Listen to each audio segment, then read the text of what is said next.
Hello, good morning students. कैसे हो सब? अच्छे।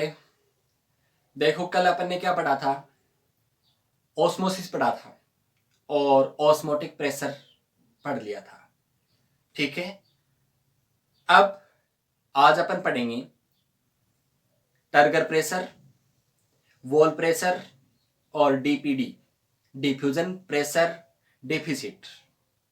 उसके बाद इन तीनों प्रेशर में रिलेशन क्या होता है वो चीज पढ़नी है अपन को। ध्यान रखना, अपनी आंखें और अपने कान है वो खुले रखना, मुंह चाहे बंद हो कोई दिक्कत नहीं। सबसे पहले अपन पढ़ते हैं turgor pressure. Turgor pressure, short में क्या बोले इसको? टीपी बोले। देखो, टर्गर प्रेशर क्या होता है। मैं एक सेल बनाता हूं यहां पर, प्लांट सेल।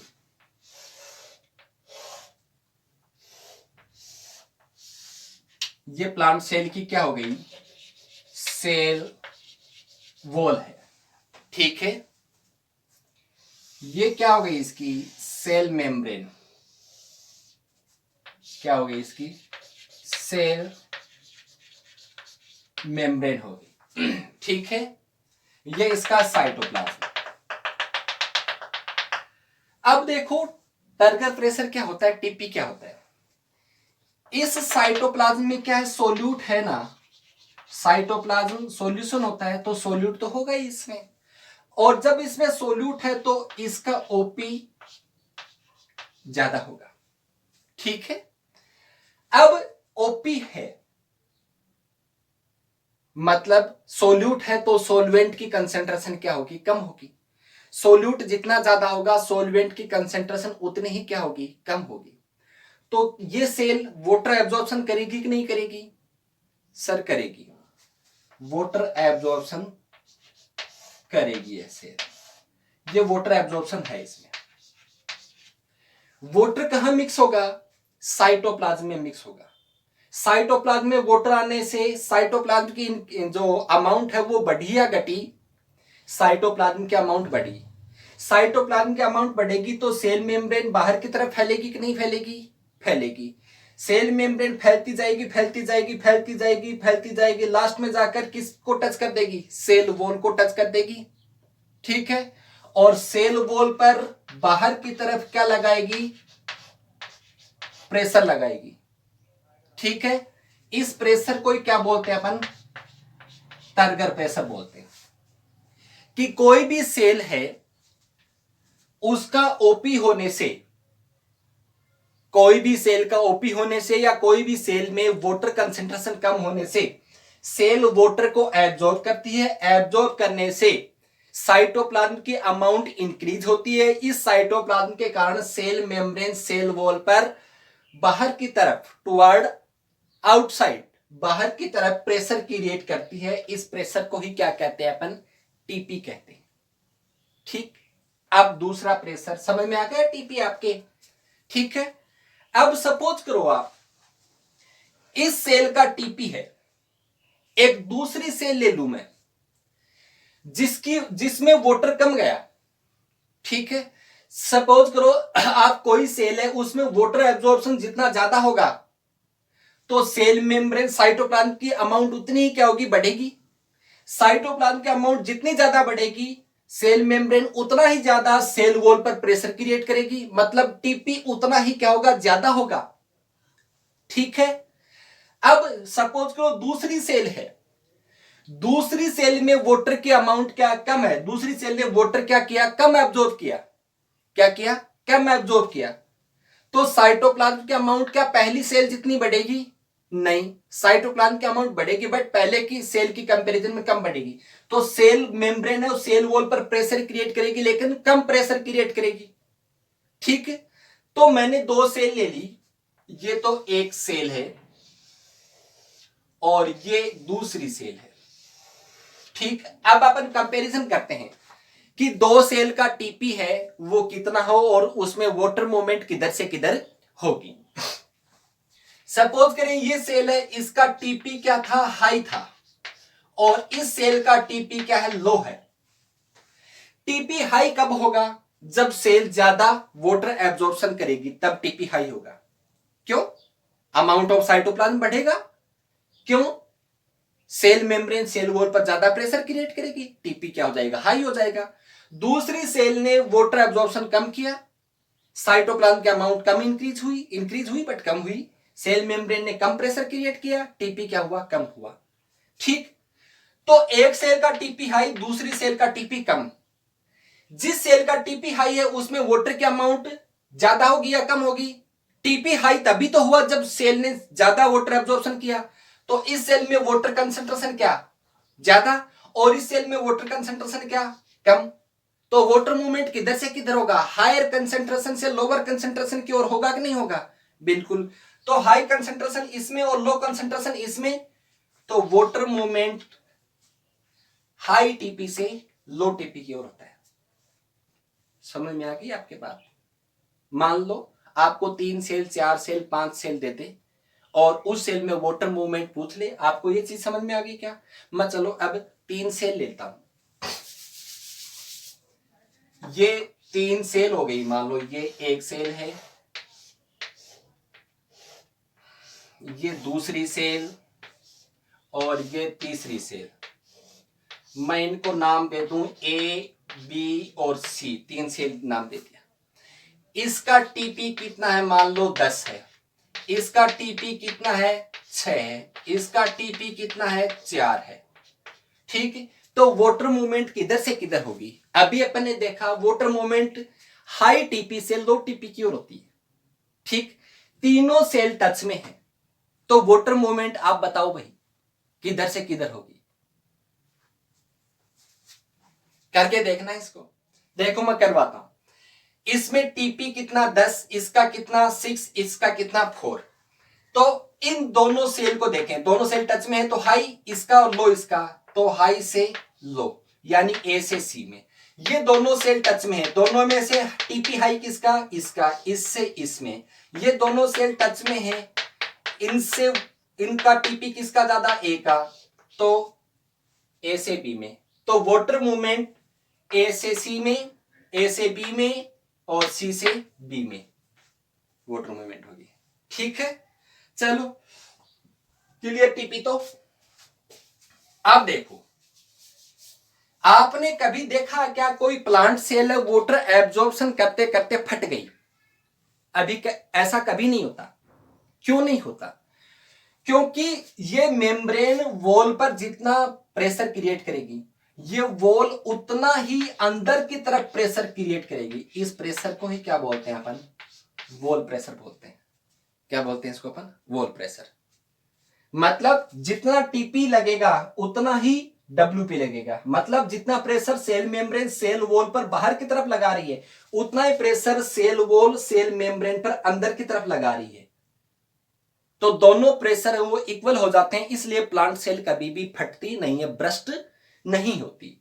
मतलब वॉल प्रेशर हो गया, वॉल प्रेशर शॉर्ट में डब्ल्यूपी, कि प्लांट सेल की वॉल है सेल मेम्ब्रेन पर अंदर की तरफ टुवर्ड्स इनसाइड, अंदर की तरफ प्रेशर क्रिएट करती है, उस प्रेशर को क्या बोलते हैं, फिर डब्ल्यूपी बोलते हैं।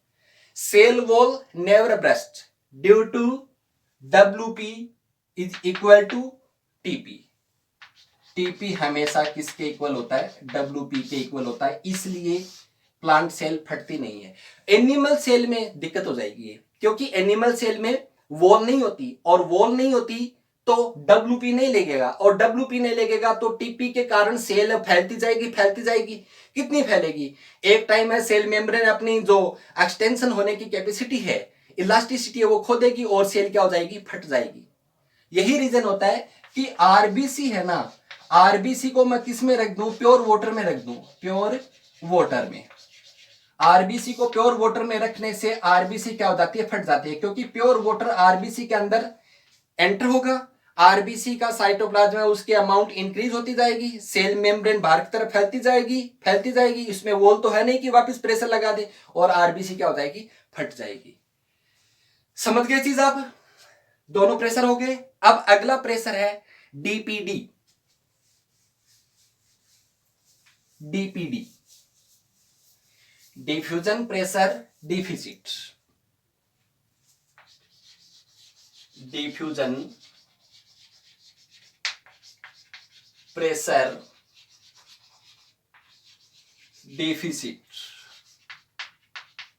शॉर्ट में डीपीडी। ओके, देखो डीपीडी क्या है। मैं एक बर्तन ले लूं, किस लिए एग्जाम्पल कर रहे हैं अपन, दूसरा मतलब मत समझना कि बर्तन ले रहे हैं। ये लो, ये एक बर्तन ले लिया। इस बर्तन में मैंने 500 ml 500 ml क्या ले लिया, पानी ले लिया। कितना पानी इसमें? 500 ml वाटर है। ठीक, प्योर वाटर है, इसमें कुछ भी मिक्स नहीं किया। आपको याद है मैंने आपको डिफ्यूजन पढ़ाया था, तब डिफ्यूजन प्रेशर भी बताया था, डीपी भी बताया था। और उस टाइम मैंने एक बात कही थी कि प्योर वाटर है उसका डीपी हमेशा क्या होता है, हाई होता है। ये बात बताई थी ना, याद है आपको? तो ये प्योर वाटर है, इसका डीपी क्या है, हाई है। हाई मतलब एक पॉइंट ले लिया अपन कि वहां तक है, वो पॉइंट मान लो 10 है। तो इस प्योर वाटर का डीपी मान लो कितना है, हाई है, और हाई का एक पॉइंट लिया अपन ने, 10 लिया। ठीक, प्योर वाटर, प्योर वाटर में वाटर की कंसेंट्रेशन क्या होती है, 100% होती है। इसमें आप सोल्यूट मिक्स करोगे तो वाटर की कंसेंट्रेशन क्या होती जाएगी, कम होती जाएगी। ठीक, चलो देखो, अब मानो मैंने इस 500 ml वाटर में 100 ग्राम, कितना ग्राम, 100 ग्राम NaCl मिक्स कर दिया। ठीक, NaCl मिक्स कर दिया, तो अब क्या वाटर प्योर रहा? नहीं रहा। अब इस वाटर का सॉल्यूशन में जो वाटर है उसका डीपी है, वो प्योर वाटर के कंपैरिजन में क्या होगा, कम हो जाएगा। हो जाएगा नहीं हो जाएगा? बिल्कुल हो जाएगा। जब वाटर प्योर था तो उसका डीपी कितना था, 10 था, मतलब हाई था। और जब वाटर का क्या बना दिया, सॉल्यूशन बना दिया, तब सॉल्यूशन में जो वाटर है उसका डीपी प्योर वाटर से कम होता है। कितना कम होता है, मान लो कम होता है तो 10 से तो कम ही होगा, मान लो 9। इस कंडीशन में इसका डीपी कितना हुआ, 9 हुआ। तो प्योर वाटर से कितना कम हुआ है, जितना डिफरेंस आता है ना, उसी को क्या बोलते हैं अपन, डिफ्यूजन प्रेशर डिफिसिट बोलते हैं, डीपीडी बोलते हैं।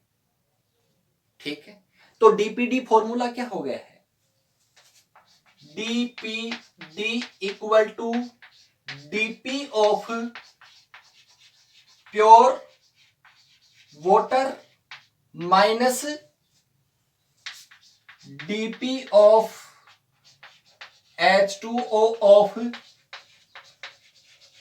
सॉल्यूशन।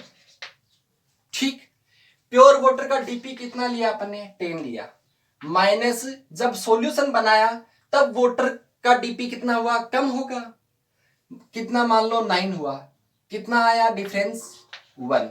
तो यही क्या है, डीपीडी है। जो डिफरेंस आएगा वही क्या होता है, डीपीडी होता है। ठीक है, समझ में आई बात आपकी? अब देखो, आप इसमें जैसे जैसे सोल्यूट बढ़ाते जाओगे, वाटर कंसेंट्रेशन वैसे वैसे क्या होती जाएगी, कम होती जाएगी।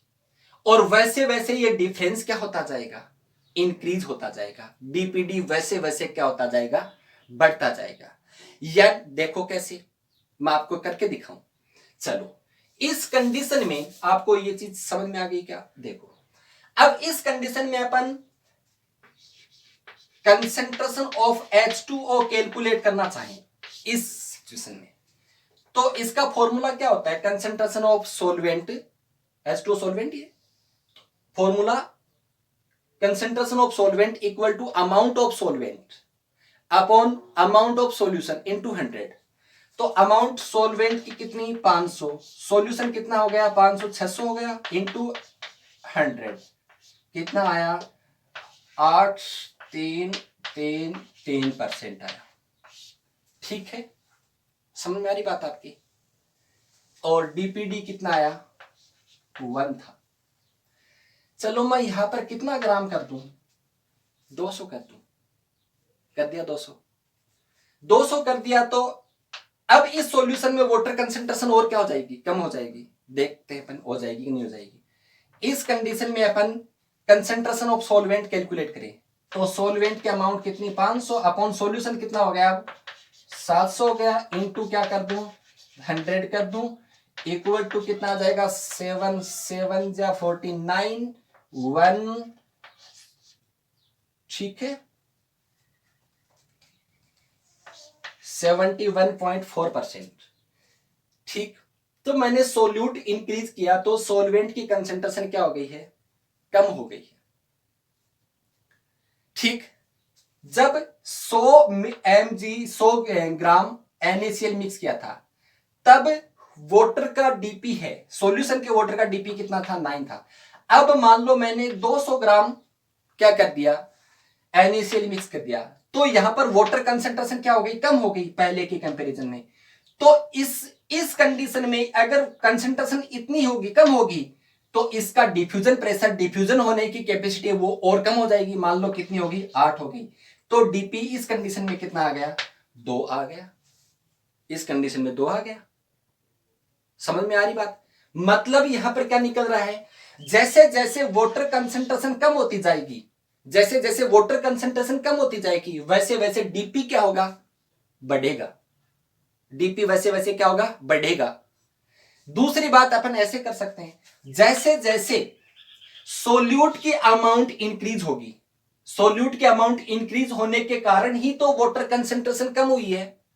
यहां पर सोल्यूट कितना था 100 ग्राम था, यहां पर सोल्यूट कितना था 200। जब 100 था तो सोलवेंट की कंसंट्रेशन इतनी और 200 था तब कितनी। तो जब सोल्यूट बढ़ा तभी तो सोलवेंट की कंसंट्रेशन कम हुई तभी तो डीपी इंक्रीज हुआ। तो जैसे जैसे सोल्यूट की अमाउंट इंक्रीज होगी वैसे वैसे डीपीडी भी क्या होगा इंक्रीज होगा। ठीक, चलो मैंने क्या ले ली 2 सेल ले ली, ये 2 सेल हैं A and B, A cell and B cell. दोनों सेल को टच में कर दिया इस सेल का डीपीडी कितना है 1 है और इस सेल का डीपीडी कितना है 2 है। ठीक, अब वाटर मूवमेंट किधर से किधर हो गया अपन को ये देखना है। डीपीडी 1 और डीपीडी 2 जब इस सेल में यहां पर कितना था 100 ग्राम NaCl था, ठीक है, तब वाटर का डीपी कितना था 9 था और डीपीडी कितना आया था 1 आया था। इसमें सोल्यूट कितना कर दिया था 200 कर दिया था तो डिफ्यूजन प्रेशर है सॉल्यूशन का और कम हो जाएगा तो ये कितना आ जाएगा 2 आ जाएगा, मान लो बढ़ गया। तो कौन सी कंडीशन में अमाउंट ऑफ सॉल्वेंट ज्यादा है, अमाउंट ऑफ सॉल्वेंट ज्यादा है। पहली कंडीशन में अमाउंट ऑफ सॉल्वेंट 83.33 है, दूसरी कंडीशन में कंसंट्रेशन ऑफ सॉल्वेंट है 71.4। जब डीपी 1 था तब इतना और जब डीपी इतना 2 है डीपीडी 2 है तब 71.4। तो वाटर कंसंट्रेशन किस सेल में ज्यादा है ए सेल में। जिस सेल का डीपीडी कम होगा उसमें वाटर कंसंट्रेशन ज्यादा होगी और जिस सेल का डीपीडी ज्यादा होगा उसमें वाटर कंसंट्रेशन उतनी ही क्या होगी कम होगी। आपको मैंने कैलकुलेशन करके दिखा दिया है। अब वाटर कंसंट्रेशन ज्यादा इस सेल में और कम किस सेल में इस सेल में। वाटर मूवमेंट किधर से किधर होती है हाई कंसंट्रेशन से लोअर कंसंट्रेशन की ओर। तो हाई किसमें ए में और लो किसमें बी में। तो वाटर किधर से किधर ए से बी में। ए सेल का डीपीडी कितना था 1 था, बी का कितना 2। तो कम डीपीडी से हाई डीपीडी की ओर। वाटर मूवमेंट किधर से किधर होगी, लो डीपीडी टू हाई डीपीडी। याद रखना एक चीज, क्लियर, और समझ में आ जाएगी आगे। अगर ये चीज समझ में नहीं आई है तो डोंट वरी, अपन सब मिलकर कर लेंगे इस प्रॉब्लम को दूर। अभी आगे जो टॉपिक आएगा उसमें और चीजें सोल्व हो जाएंगी, श्योर हो जाओगे आप, ठीक है। अब डीपीडी है, उसके लिए एक फॉर्मूला बनता है, DPD equal to OP minus TP. ये फॉर्मूला होता है डीपीडी का, ओपी माइनस टीपी, यानी कि ऑस्मोटिक प्रेशर और टर्गर प्रेशर में जो डिफरेंस होता है ना, वो ही क्या होता है, डीपीडी होता है, ठीक। यानी कि ओपी टीपी से थोड़ा बहुत क्या होता है, ज्यादा होता है। ओपी किसको बोलते हैं, ओपी क्या होता है, directly proportional to the amount of solute. कोई भी सेल का ओपी किस बात पर डिपेंड करता है, कि उसमें सोल्यूट की अमाउंट ज्यादा है या है। अगर ओपी टीपी से ज्यादा है तो सोल्यूट ज्यादा है, और सोल्यूट ज्यादा है तो वाटर कंसेंट्रेशन क्या है, कम है, ठीक है। और वाटर कंसेंट्रेशन क्या है, तो सेल क्या एब्जॉर्ब करना चाहेगी, वाटर एब्जॉर्ब करना चाहेगी। देखो यहां पर देख लो आप, इस सेल का डीपीडी 1, इस सेल का डीपीडी 2, तो डीपीडी किस सेल का ज्यादा, इस सेल का। और इस सेल ने ही वाटर एब्जॉर्प्शन किया, किस सेल से, ए सेल से। अगर कोई तीसरी सेल होती जिसका डीपीडी मान लो 5 होता, तो ये सेल इस सेल से वाटर एब्जॉर्ब करती। तो अपन यूं देखें कि डीपीडी क्या होती है, कोई भी सेल है उसकी वाटर एब्जॉर्प्शन कैपेसिटी होती है डीपीडी, ठीक है। तो डीपीडी को सिंपल लैंग्वेज में कहें तो DPD is water absorption capacity of cell, ठीक है।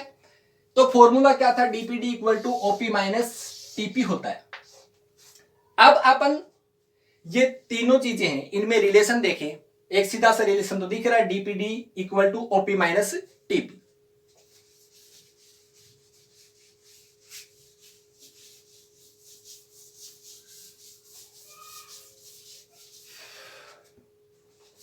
रिलेशन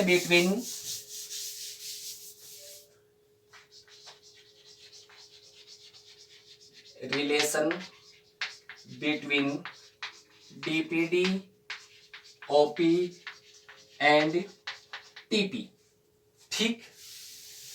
इसमें क्या रिलेशन है, एक रिलेशन तो है कि डीपीडी है, DPD equal to OP minus TP, ये डीपीडी कैलकुलेट करने का फॉर्मूला ही है, ठीक। अब देखो अपन कैलकुलेट करते हैं तीनों चीजों को, आपस में तीनों का रिलेशन भी देखते हैं। आपको पता होना चाहिए सेल कितने टाइप्स की होती है, वैसे नहीं, सेल में वाटर की अमाउंट कितनी है इस बेस पर। एक तो सेल फूली हुई होती है जिसको बोलते हैं अपन टर्जिड सेल, एक सेल पिचकी हुई होती है जिसको बोलते हैं अपन फ्लैसिड सेल, और एक का साइटोप्लाज्म ही पिचक कर एक कोने में इकट्ठा हो जाता है, उस सेल को बोलते हैं प्लाज्मोलाइज्ड सेल। क्या बोलते हैं, प्लाज्मोलाइज्ड सेल। तो सेल तीन टाइप की होगी, सबसे पहले तो turgid cell, turgid cell. Second हो गई फ्लैसिड सेल, फ्लैसिड सेल। तीसरी हो गई प्लाज्मोलाइज्ड सेल, ठीक। तीन टाइप की सेल होगी। अब तीनों टाइप की सेल में देखेंगे डीपीडी, ओपी और टीपी में क्या रिलेशन है। एक सेल फूली हुई है, टर्जिड है मतलब फूली हुई है। अब फूली हुई क्यों है, क्योंकि उसमें वाटर है। अब वाटर है तो सेल मेम्ब्रेन किस पर प्रेशर क्रिएट कर रही है, सेल वॉल पर, मतलब क्या लगा रही है, टीपी लगा रही है। जितना टीपी लगेगा उतना ही क्या लगेगा, उतना ही क्या लगेगा, डब्ल्यूपी लगेगा। समझ में आ रही बात आपकी। अब देखो एक फूली हुई सेल है, फॉर्मूला क्या था, DPD equal to OP minus TP, formula था नॉर्मल, आपको ये पता है। अब एक टर्जिड सेल है, फूली हुई जो सेल होती है ना, उसमें ओपी की अमाउंट है वो टीपी के अमाउंट के इक्वल होती है। ओपी की अमाउंट है वो टीपी के अमाउंट के इक्वल होती है, कैसे होती है मैं आपको सिंपल लैंग्वेज में बताता हूं। सपोज करो ये एक सेल थी, इस सेल का ओपी कितना था, सपोज करो 10 था, और टीपी कितना था इस सेल का 0 था। ये इसकी सेल वॉल हो गई। ये सेल फुली हुई नहीं है, पिचकी हुई है, ठीक है, क्योंकि इसमें सोलवेंट तो है ही नहीं, सोल्यूट है। सोल्यूट होने के कारण इसका ओपी कितना 10 है। इस सेल ने वाटर एब्जॉर्ब किया, वाटर एब्जॉर्ब करने से साइटोप्लाज्म की अमाउंट इंक्रीज होगी, तो सेल मेम्ब्रेन वॉल पर क्या करेगी, प्रेशर क्रिएट करेगी कि नहीं करेगी। तो मान लो, तो प्रेशर, सेल मेम्ब्रेन जो सेल वॉल पर प्रेशर लगाती है उसको क्या बोलते हैं अपन, टीपी तो बोलते हैं, टर्गर प्रेशर तो बोलते हैं उसको अपन। मान लो टीपी कितना हुआ, 1 हुआ, ठीक है। तो इसमें वाटर जाने से सोलवेंट गया अंदर, सोलवेंट गया तो सोलवेंट की कंसेंट्रेशन तो क्या होगी, इंक्रीज होगी, और सोल्यूट की कंसेंट्रेशन क्या होगी, कम होगी। जब इसका टीपी 1 हुआ तो इसका ओपी कितना हो गया, 9 हो गया। इसने वो और वाटर एब्जॉर्ब किया और सोलवेंट एब्जॉर्ब किया, तब और प्रेशर लगा यहाँ पर, ये कितना हो गया, 2 हो गया, और ये कितना हो गया, 8 हो गया। फिर ये कितना हो गया, 3 हो गया, ये कितना हो गया, 7 हो गया, ये कितना हो गया, 4 हो गया, ये कितना हो गया, 6 हो गया, ये कितना हुआ, 5 हो गया, ये कितना, 5 हो गया। जब दोनों इक्वल हो जाते हैं ना, तब ये जो सेल है वो वाटर एब्जॉर्प्शन करना क्या कर देती है, बंद कर देती है। अब ये एकदम कंप्लीटली फुली टर्जिड सेल है। तो एक फुली जो टर्जिड सेल है उसमें ओपी और टीपी की जो वैल्यू होती है ना, ओपी और टीपी की वैल्यू वो हमेशा क्या होती है, इक्वल होती है। ध्यान रखना इस चीज का। एक पार्शियली जो टर्जिड सेल है, पार्शियली टर्जिड सेल है, उसमें ओपी के अमाउंट थोड़ी सी टीपी से क्या होती है, ज्यादा होती है। इसीलिए तो क्या था, DPD equal to OP minus TP, तभी तो था, ठीक है। तो इसमें ओपी की वैल्यू है वो टीपी के इक्वल है। मान लो ओपी की वैल्यू 5, तो टीपी की वैल्यू भी कितनी आ जाएगी, 5 आ जाएगी। दोनों की वैल्यू इक्वल है। तो फॉर्मूले में लिखते हैं अपन, डीपीडी इक्वल टू ओपी कितना 5 माइनस टीपी कितना 5, तो डीपीडी इक्वल टू कितना आ गया, डीपीडी इक्वल टू 0 आ गया, ठीक। तो एक फुली टर्जिड सेल है, उसमें डीपीडी, ओपी और टीपी में क्या रिलेशन है, डीपीडी 0 आया तो डीपीडी किससे कम हुआ, ओपी से कम, DPD is less than OP, फिर DPD less than TP, OP equal to TP. समझ रहे हो ना आप, ठीक है ना। चलो, अब एक फ्लैसिड सेल है, पिचकी हुई सेल है। अब सेल पिचकी हुई है, इसका मतलब उसकी मेम्ब्रेन, उसकी वॉल पर प्रेशर नहीं लगा रही। एक पिचकी हुई सेल होती है ना, तो उस सेल का टीपी क्या होता है, 0 होता है। अभी मैंने बताया था पिचकी हुई सेल थी तो उसका टीपी क्या था, 0 था। अब फॉर्मूला क्या था, DPD equal to OP minus TP था फॉर्मूला। तो डीपीडी इक्वल टू ओपी कितना लिया था, 5 लिया था अपने, ओपी कितना लिया 5, ओपी 5 माइनस टीपी कितना 0, तो डीपीडी इक्वल टू 5, डीपीडी कितना आया 5। अब फ्लैसिड सेल में देखते हैं डीपीडी, ओपी और टीपी में क्या रिलेशन है। डीपीडी कितना 5, ओपी कितना 5, तो एक फ्लैसिड सेल है उसका डीपीडी है, उसके ओपी के क्या होता है, इक्वल होता है। ओपी 5 ही तो लिया है। एक फ्लैसिड सेल है उसका डीपीडी उसके टीपी से क्या होता है, हाई होता है, ठीक। चलो, एक प्लाज्मोलाइज्ड सेल है, मतलब बहुत ज्यादा ही पिचकी हुई, साइटोप्लाज्मी भी उसका संकुचित हो जाता है, कॉन्ट्रिक्ट हो जाता है और एक कोने में इकट्ठा हो जाता है, वो होती है प्लाज्मोलाइज्ड सेल। तो एक पिचकी हुई सेल का टीपी 0 होता है, तो प्लाज्मोलाइज्ड सेल का टीपी नेगेटिव होगा, प्लाज्मोलाइज्ड जो सेल है उसका टीपी, ठीक है ना। समझ में आ रही कुछ बात है। देखो, प्लाज्मोलाइज्ड सेल है उसका टीपी क्या होगा, नेगेटिव होगा, ठीक।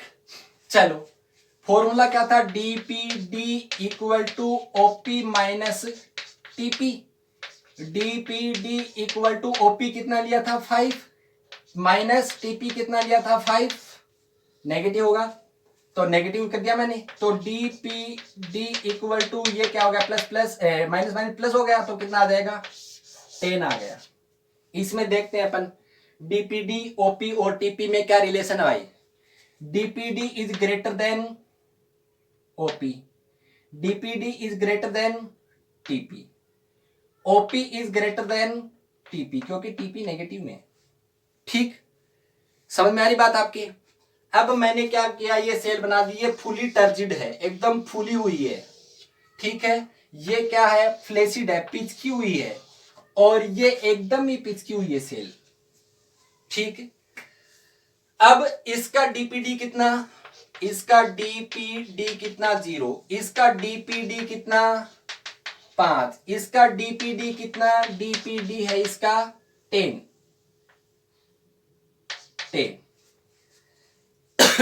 तो डीपीडी सबसे ज्यादा किसका होगा, जो सेल सबसे ज्यादा पिचकी हुई होगी। ये सेल सबसे ज्यादा पिचकी हुई क्यों है, क्योंकि सर इसमें पानी नहीं है इसलिए पिचकी हुई है ना। ठीक है ना, समझ रहे हो बात। अब कोई भी सेल जिसमें पानी सबसे कम है, वो सेल क्या चाहेगी, वाटर एब्जॉर्प्शन करना चाहेगी। तो तीनों सेल में से सबसे ज्यादा वाटर एब्जॉर्प्शन कौन सी सेल करना चाहेगी, इन तीनों सेल में से वाटर एब्जॉर्प्शन कौन सी सेल सबसे ज्यादा करना चाहेगी, वो सेल जिसमें वाटर सबसे कम है। तो वाटर किसमें सबसे कम है, इसमें। ठीक, फिर इसमें, और सबसे ज्यादा वाटर इसमें। तो सबसे ज्यादा वाटर एब्जॉर्प्शन कौन करना चाहेगी, प्लाज्मोलाइट सेल। उसके बाद वाटर एब्जॉर्प्शन फ्लेसिड सेल, और सबसे लास्ट में वाटर एब्जॉर्प्शन कौन करेगी, टर्जिड सेल करेगी। तो आपको दिख रहा है कि जैसे जैसे सेल पिचकती जाएगी उसका डीपीडी क्या होता जाएगा, इंक्रीज होता जाएगा। जिस सेल का डीपीडी सबसे ज्यादा, उसकी वाटर एब्जॉर्प्शन कैपेसिटी भी सबसे ज्यादा। जैसे मैंने थोड़ी देर पहले आपको बताया था कि अगर यहां समझ में नहीं आया तो आगे समझ में आ जाएगा। जिस सेल का डीपीडी सबसे ज्यादा, उस सेल की वाटर एब्जॉर्प्शन कैपेसिटी भी सबसे ज्यादा। तो यूं कह सकते हैं अपन, DPD is water absorption capacity of cell. Clear. चलो मैं इन तीनों सेलों को, तीनों सेल्स हैं, इन तीनों सेल्स को टच में रख दूं, तीनों सेल्स को क्या रख दूं, टच में रख दूं। ये 3 सेल हो गई। ये तो कौन सी सेल है, टर्जिड सेल है। ये कौन सी सेल है, फ्लेसिड सेल है। और ये कौन सी है, प्लाज्मोलाइट सेल है। तो वाटर मूवमेंट किधर से किधर होगा, वाटर सबसे ज्यादा किस में, टर्जिड सेल में। उसके बाद वाटर किस में ज्यादा, फ्लेसिड सेल में। उसके बाद वाटर किस में ज्यादा, प्लाज्मोलाइट में। मतलब प्लाज्मोलाइट में वाटर सबसे कम होगा। तो प्लाज्मोलाइट सेल टर्जिड सेल से भी वाटर लेगी और फ्लेसिड सेल से भी। अब टर्जिड सेल और फ्लेसिड सेल है, इन दोनों में से वाटर किस में ज्यादा, टर्जिड सेल में ज्यादा। तो टर्जिड सेल से फ्लेसिड सेल में वाटर आ जाएगा। ठीक है, आपको एक चीज याद रह जाएगी ना कि डीपीडी क्या है, water absorption capacity of cell, जैसे कि अभी अपने कैलकुलेट किया था। चलो मैं यहां पर 3 सेल ले लूं, 3 ले ले, 4 ले ले, 5 ले ले, कितने भी ले सकते हैं अपन। क्वेश्चन सोल्व होना चाहिए, एक बार समझ में आ जाएगा तो आप कितनी भी सेल ले लो, कर लोगे उससे।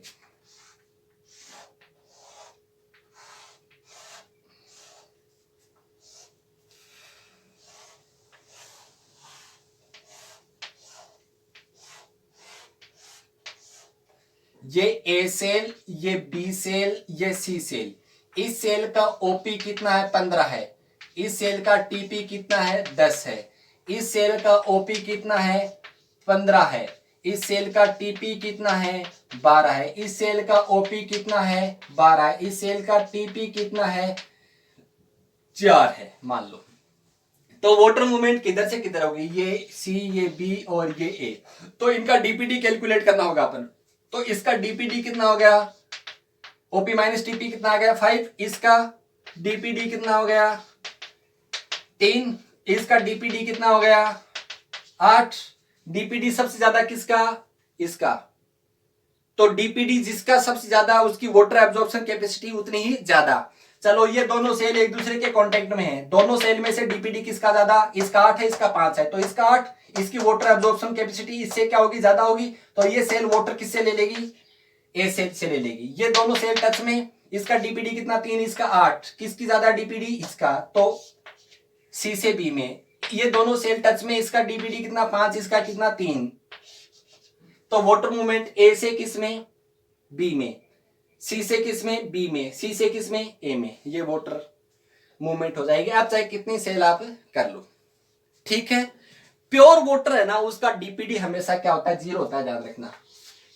प्योर वाटर है उसका डीपीडी हमेशा क्या होता है, जीरो होता है, क्योंकि प्योर वाटर है उसमें वाटर कंसेंट्रेशन कितनी, वाटर कंसेंट्रेशन कितनी, 100%।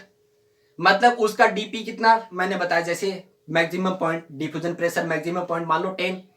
अब वही तो सॉल्वेंट और उसमें कुछ नहीं मिक्स कर रहे हैं, तो वही सॉल्यूशन, सॉल्यूशन है तब भी वो कितना है, वोटरी है, 100% वाटर है, तो भी उसका डीपी कितना होगा, 100। तो क्या आ जाएगा, डीपीडी कितना आएगा, जीरो ही आएगा। अब इसमें जैसे जैसे आप सोल्यूट मिक्स करते जाओगे, इसका डीपी क्या होता जाएगा, 1 2 3 4 5 6 7 8 9 10 ऐसे इंक्रीज होता जाएगा। समझ में आ गई बात आपकी, ठीक है। चलो अब अपन नेक्स्ट क्लास में पढ़ेंगे वाटर पोटेंशियल। यहां पर डीपीडी के अकॉर्डिंग वाटर मूवमेंट अपन ने पढ़ ली कि वाटर किधर से किस सेल में, किस सेल में जाएगा, किस सेल से किस सेल में जाएगा। अब एक वाटर मूवमेंट के लिए एक थ्योरी और है, वाटर पोटेंशियल बोलते हैं उसको। वाटर पोटेंशियल के अकॉर्डिंग भी अपन वाटर मूवमेंट की डायरेक्शन पढ़ सकते हैं, ठीक है ना। तो नेक्स्ट क्लास में अपन वाटर पोटेंशियल और इंपॉर्टेंस ऑफ ऑस्मोसिस पढ़ेंगे। तो ऐसे करके ऑस्मोसिस कंप्लीट टॉपिक हो जाएगा। मतलब अपन के पास शॉर्ट डिस्टेंस ट्रांसपोर्ट की जो मेथड्स थी, डिफ्यूजन, फैसिलिटेटेड डिफ्यूजन, ऑस्मोसिस, तीनों चीजें कंप्लीट हो जाएंगी। अब अपन नेक्स्ट क्लास में क्या पढ़ेंगे, water potential and importance of osmosis. यहां तक कंप्लीट हो गया, ठीक है, थैंक यू।